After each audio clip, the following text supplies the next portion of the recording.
Bayan mun gama downloading application guda uku da muka yi bayani a bidiyo ɗinmu na baya, kai tsaye za mu je cikin ChatGPT za mu tambaye shi wato hanya mafi sauki da za mu bi domin samun kuɗi. Kamar yadda kuke gani, wannan shine cikin ChatGPT. Babbar abin da za mu tambaye shi shine ko da a ce da Hausa ko da a ce da English, amma za mu yi amfani da wato harshen da muke ji. Za mu tambaye shi cikin harshen Hausa. Babban abin da za mu tambaye shi shine wato ina buƙatar sanin hanya mafi sauki na samun kuɗin halal a online wadda ba ta buƙatar babban jari domin farawa.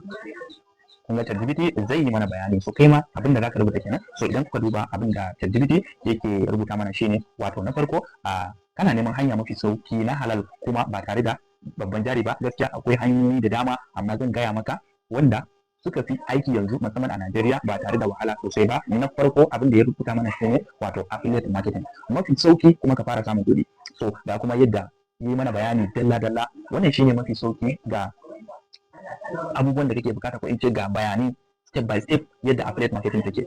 Sannan ga yadda zaka gudanar da affiliate marketing daga farko zuwa karshe, yayi mana bayani in a summary. So hanya ta biyu ita ce wato TikTok, Facebook content monetization. Hanya ta biyu kenan yadda zaka yi creating content domin samun kuɗi kenan. Sannan hanya ta uku ita ce wato freelancing service based, bi ma'ana ka koyi graphic design, copywriting, video editing ko kuma wani skill wanda za ta iya kawo maka manya-manyan kuɗaɗe. Sannan abu na hudu shine wato mini importation reselling, wato ka siya kaya masu araha a kasashen waje ko kuma a wani state ka kawo shi anan ka sayar da shi ba tare da wato ka kashe kuɗaɗe masu yawa ba. So yana cewa gaskiya babu mai muhimmanci get rich quick. Duk hanya da zaka bada mai sai ka dage kenan, consistency mafi komai kenan.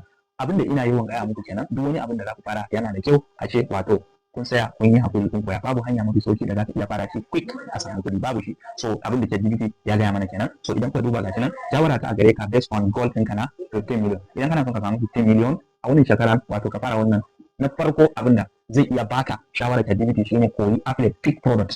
Bi ma'ana ka koyi affiliate marketing, ka dauki product mai muhimmanci ka je wato kai selling ka samu riba naka. Sannan kullum wato 4 days to 30 post, bi ma'ana video kai creating guda 4 zuwa 3 kai ta posting kullum akan wannan product din da ka picking domin selling ɗinsa. So wannan shine takaitaccen bayani da ChatGPT ya yi mana. So idan kana buƙatar ka koyi affiliate marketing ko kuma Facebook and Instagram sponsor advertising domin fara samun kuɗi na halal online, so za ka iya min magana ta DM dina domin samun cikakken bayani. Idan ka duba profile dina za ka gani, sai ka danna sau biyu zai kawo ka DM dina domin a maka bayani.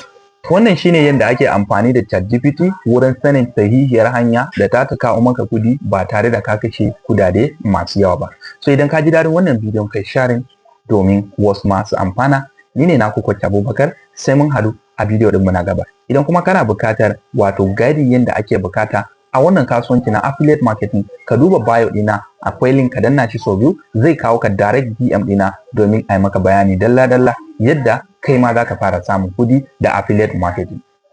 Sai mun haɗu a bidiyo ɗinmu na gaba.